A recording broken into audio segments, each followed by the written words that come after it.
Isa pong karangalan na anyayahan po tayo diyan, ano, Pangasinan is one of the biggest, if not the biggest, contributor of bangus production in the entire country. Having said that, marami po tayong challenges na dumadaan po sa atin. Particularly po, unang-una, umpisahan ko po sa mga nagdaang bagyo, mga sigalot na dumaan po sa atin last November po of 2025. Marami pa po sa atin ang hindi nakakabangon. Yun po ang inaasahan po natin kahit papano magkaroon po tayo ng suporta sa gobyerno. Particularly ito pong fingerlings production po natin, ano. Ang just to let you know, ma'am, ang Dagupan, Binmalay, Lingayen, Bugalyon, yan ang mga areas talaga na may mga malalaking production ng fingerlings. Nung time na dumaan ang uwan ng November, yan po na-decimate po ang numbers po, ang stocks po natin dahil po dun sa storm surge na dumating na hindi po natin inaasahan na ganun po kagrabe ang maidudulot po natin. We're waiting for outright support and help coming from the government para masuportahan tong mga malilit nating mga mga farmers, no? Kasi yung mga yan, pagka nalugi, kung may pambangon sila, good.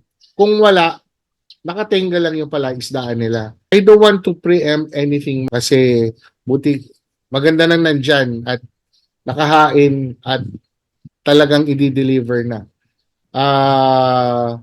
May mga possibilities na magkaroon nga po tayo ng suporta pero hindi ko po i-claim hanggat hindi po talaga na i-deliver po sa ating mga kasama sa industriya at hanap buhay. Definitely ma'am, ano. Ang aquaculture industry comprises a large amount of fish production na kami po ang malaking bulk na nagpapakain dito sa ating bansa. Considering na if combined ang tilapia, at ang bangus, we produce more than the catch fisheries in general. Hindi po natin kasama po natin ang catch fisheries. Isa rin po sa pinagtatanggol din po natin yan, ma'am, at galing din po tayo sa mga sa Zambales na nakipag-usap lang recently about may 4,000 members na isang cooperative and association dyan, particularly in Masinloc and Palawig, Zambales, no, na nakipag-usap po sila sa atin, narinig po nila ang SAMAPA, nakipag-coordinate po sila sa atin nung panahon ng mahal na araw, nakipag-usap po sila sa atin at ibinahagi po nila yung mga challenges na nararamdaman po nila dahil dito sa pagtaas, pagsirit po ng diesel, at nagkaroon po kami ng magandang usapan po ng presidente po nung asosasyon na yon at nai-record po natin po ano yung so in short, kakampi po natin sila pero sana hindi rin po natin ma-ignore or mabaliwala ang efforts din po ng aquaculture sector. Akala nila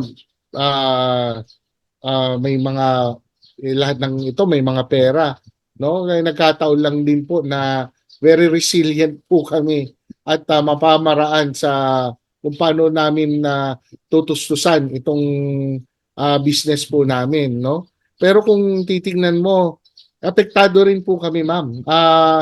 Sabi ko nga nandun po tayo sa Senado, nabanggit ko yung mga effects po natin in what way, no? Meron po yung direct and indirect effects or cost po nitong pagtaas o pagsirit po ng gasolina at diesel.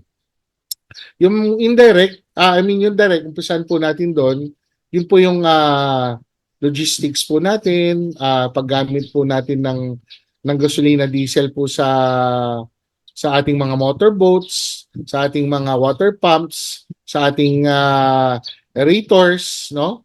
So, yan po yung mga pinagagamitan po natin, yung mga sasakyan po natin na nagdi-deliver po ng feeds to and from, no?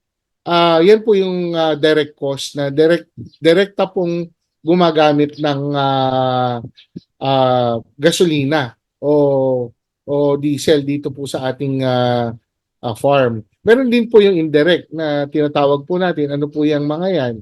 Ah, Yan po yung feeds po natin, no? Dahil yan po yung mga yan, hindi naman po yan dumarating ng hindi sinasakay sa sasakyan. Ibig ko sabihin is yung mga trucks po na naghahatid po sa amin coming from the the plant po kung saan po na minamanufacture po itong feeds na to. And other ano po no, logistics din po. Yan po. Isa rin pong indirect ano rin po yan sa amin, ma'am.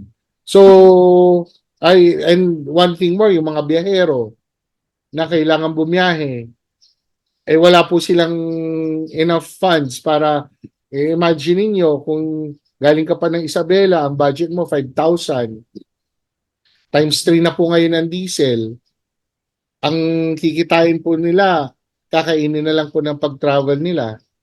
So, ang laki po ng epekto po rin sa amin, Ma'am Jazz, na dapat din po marinig at mabigyan pansin ng government po natin.